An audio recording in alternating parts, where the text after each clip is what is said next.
Is everybody feeling the Shabbat spirit? Yeah. We do a song in Tot Shabbat sometimes called the Shabbat feeling, where upon we say, I feel the Shabbat, I get that Shabbat feeling in my elbow, in my knees, in my toes.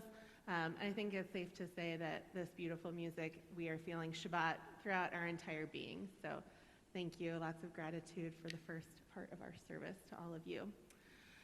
So this week's Torah portion, we are in Parshat Shalach Lecha, which I think is, I don't know, maybe if Torah portions had fan favorites, I would consider this maybe like top 10 of the fan favorites. It's no talking donkey, but we'll get to that soon. But I particularly like this Torah portion because it gives us so much to think about and to study.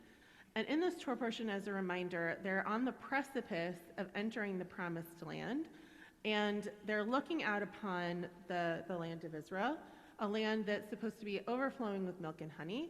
And they say to Moses, and Moses says to them, go out and scout this land, right?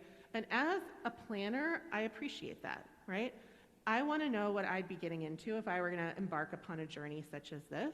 And so it feels responsible for the scouts to go into the land, one from each tribe, and to see what it is they're going to be bringing their people into. And so they go into the land, and they look at this land of abundance, this land that has grapes the size of houses, not quite that much, but they're enormous. And if you actually look at biblical figures of what it's supposed to look like, because it says that it takes 2 grown men to carry a branch of grapes back across so that they can see, the Israelites can see. So we have these huge grape clusters. We have this beauty and this lushness and this abundance where they've been wandering the desert. So you can imagine what seeing all of this abundance looks like to these scouts. And yet they also see the people of this land, and they come back, and instead of reporting about the abundance and focusing on all of the opportunities, what they focus on is the fact that there are all these people, and they are giants when they look at them. They say they are giants, and we look like grasshoppers in their eyes. And so it creates immediately this imagery, because as soon as you say they look like giants and we look like grasshoppers, you can picture that. And and immediately people panic. And there are 12 scouts, 10 of them, they say, we cannot go into this land. We are set up for failure. We are doomed to die if we are to do this. And it's only 2 scouts, Joshua and Caleb, that say, no, we need to have faith in God, and God is telling us to go forward. We can do this. And so people study this portion for any number of reasons, because you can look at it as what it means to have opportunity and to focus on the good instead of the negative. You can look at it as an opportunity to study what it means to look at abundance versus scarcity. But as I was studying this week with my Havruta, one of the things we talked about is how it in some ways mirrors Parshat Lech Lecha in the book of Bereshit.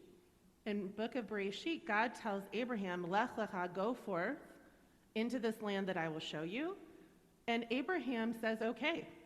He says, Hineni, here I am, I'm going to do this. And he doesn't question this direction from God. He goes based on faith and faith alone. And in some ways, this is the counterpoint to that, right? We have people who, instead of just saying, okay, we're going to cross into the new land and we're going to go where God tells us, they want to send scouts. Fine, they go send scouts. But then they come back and they don't say we're going to have faith and go forward. What they say is we can't possibly do this. So it feels like the counterbalance and the counterweight to what we have in Genesis. And when you think about it, there are so many different ways to respond to change. And that's what this feels like, right? Some of us go headfirst into change and we're excited about it and we're energized by it. And that feels like the Abraham model. That when we're presented with an opportunity, we just go and we do. And then you have, in some ways, the 10 scouts that come back. And when you're presented with an opportunity that's a challenge and a change, you say, ooh, put the brakes. I can't do that right now. There's too much newness, there's too much unknown, there's too much uncertainty, and you go into it with a fear-based mindset. And a fear-based mindset causes you to say, I can't, and I won't. I can't embrace that change, I'm not going to try. And what instead we want to think about is the third option, which is the option we see with Caleb and with Joshua, I think, which is to say, I see the challenges before us. I see the change that this represents in my life and what that means in terms of how my life might move forward or might not. But I'm going to try it anyway, and I'm going to have faith that what I need to do is what I'm going to do.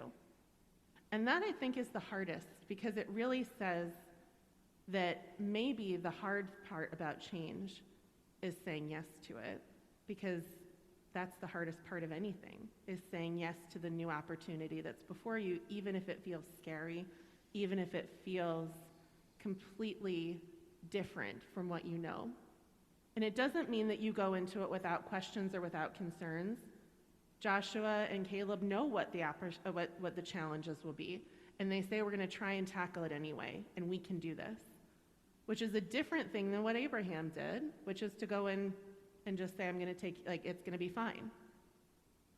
So going in with eyes open and saying yes anyway is that third option that I think Shalach Lecha invites us to consider. Because sometimes, as we know, it's that opportunity to push ourselves to embrace the change that gives us the greatest rewards at the end of it. Because it's only through pushing ourselves to grow can we become better versions of ourselves. So that, I think, is something for us to consider on this Shabbat. Shabbat Shalom. Shabbat Shalom. I'm going to invite everybody to please rise as we sing together.